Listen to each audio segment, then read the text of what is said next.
Bonjour ou bonsoir selon votre position géographique.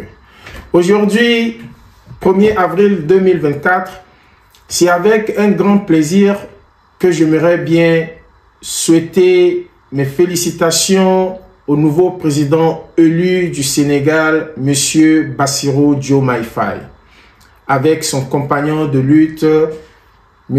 Ousmane Sonko. C'est avec tristesse que j'ai vu une vidéo qui circulait dans les réseaux sociaux, dans les médias occidentaux, en particulier les médias français, dans leur condescendance et mauvaise foi, en train d'apporter leur analyse médiocre et négative sur l'élection de nos héros sénégalais. Je vous laisse écouter les propos choquants des médias français. Pied levé, son mentor, le charismatique maire de Ziguinchor, Ousmane Sonko, déchu de ses droits civiques et donc inéligible. Les deux hommes sont sortis de prison à la mi-mars. Ils ont fait une campagne éclair, sans trop de programme, mais avec un slogan « Diomaye c'est Sonko » et vice-versa. Pour leurs partisans, le passage par la case prison ne les a pas déshonorés. Au contraire, c'est un signe extérieur de vertu. Ce sont des victimes de la violence d'État que le scrutin vient de venger. Alors en tout cas, 10 jours après la levée d'écrou, les deux taulards ont en main les clés du palais présidentiel, comme dans un conte de fées ou une révolution. Depuis des mois, le Sénégal est en crise et personne n'avait prévu ce dénouement. Surtout pas Macky Sall, qui a amnistié les deux hommes sous la pression de la rue alors qu'il était prêt à tout, en tout cas à beaucoup, pour leur barrer la route. Mais pourquoi et quel est le programme de ces deux hommes? Alors le parti, c'est le PASTEF, écoutez bien, le Parti des patriotes africains au Sénégal pour le travail, l'éthique et la fraternité. C'est beau et c'est flou. Le PASTEF prône plus de justice, moins de corruption, une meilleure répartition des richesses, plus d'équité dans les relations internationales. Qui est contre? Il se dit souverainiste et panafricain. Comprenez que l'étranger doit cesser de piller le continent, surtout les Blancs. C'est la version africaine du populisme. Bref, il n'y a pas de programme, mais il y a beaucoup d'impatience. Le PASTEF parle sans cesse de rupture. Ça veut dire place aux jeunes. 70% de la population sénégalaise a moins de 30 ans. Cette jeunesse vient de donner son congé à la vieille classe politique, si familière de la France. Il y avait 13 candidats en lice, 2 anciens premiers ministres, le dauphin du président sortant, des caciques, tous atomisés. La vague de dégagisme porte donc au pouvoir le président le plus jeune du Sénégal. Il a eu 44 ans hier. Sacré cadeau d'anniversaire. C'est aussi le premier qui ait 2 épouses, celle qui lui a donné 4 enfants et une nouvelle, une jeune Mauritanienne. Les deux hommes se défendent d'être des salafistes, mais ils sont plus proches du Qatar et des frères musulmans que des confréries gardiennes de l'islam sénégalais de tradition soufie. Aux législatives, Sonko, par exemple, promettait de pénaliser davantage l'homosexualité. Moi, ça promet, hein. Mais pour cette génération, la France, c'est de la préhistoire, un passé qui n'inspire aucune nostalgie. Ils sont tentés de se débarrasser du franc CFA, ils veulent réviser les grands contrats, notamment sur l'exploitation du gaz offshore, mais pas un mot sur la base militaire française à Dakar. Ils n'ont pas la volonté d'humilier les Français qui ont manifesté, les putschistes du Mali, du Niger, du Burkina Faso, mais c'est bien un domino supplémentaire qui vient de tomber. Comme toujours avec les populistes, les diplomates comptent avoir affaire à des opportunistes qui seront sensibles à la réelle politique. Il faut l'espérer.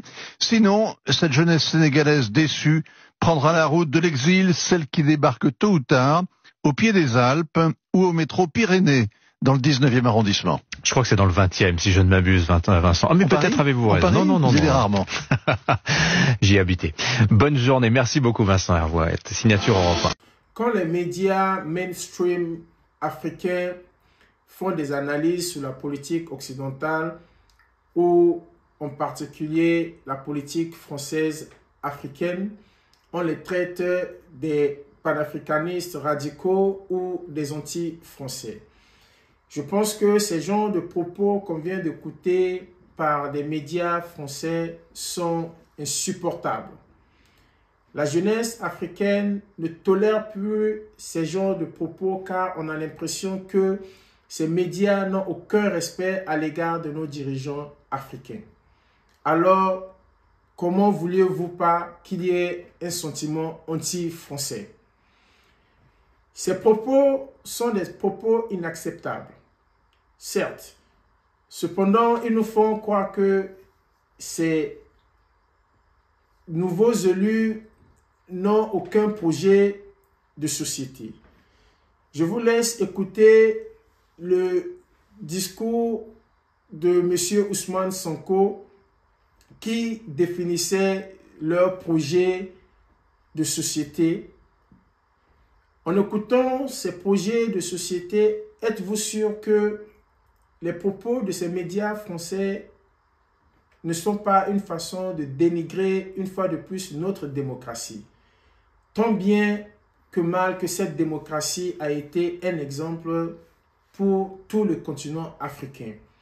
Ce n'est pas ce genre de propos que nous attendions des médias occidentaux. Alors cela nous laisse croire que peu importe ce que nous faisions, pour démontrer notre capacité de mieux faire, il y a toujours un regard d'infériorité qui se manifeste au niveau des Occidentaux. Car c'est une représentation générale, je le dirais. Je suis désolé, mais tel est le cas. Cependant, je vous laisse écouter le discours visionniste de M. Ousmane Sonko. Le combat que nous avons commencé, c'est un combat pour l'Afrique, pour la libération de l'Afrique.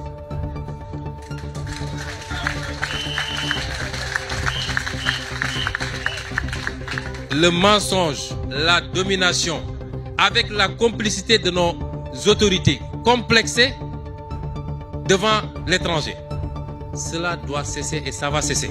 Et c'est ce combat que nous avons lancé.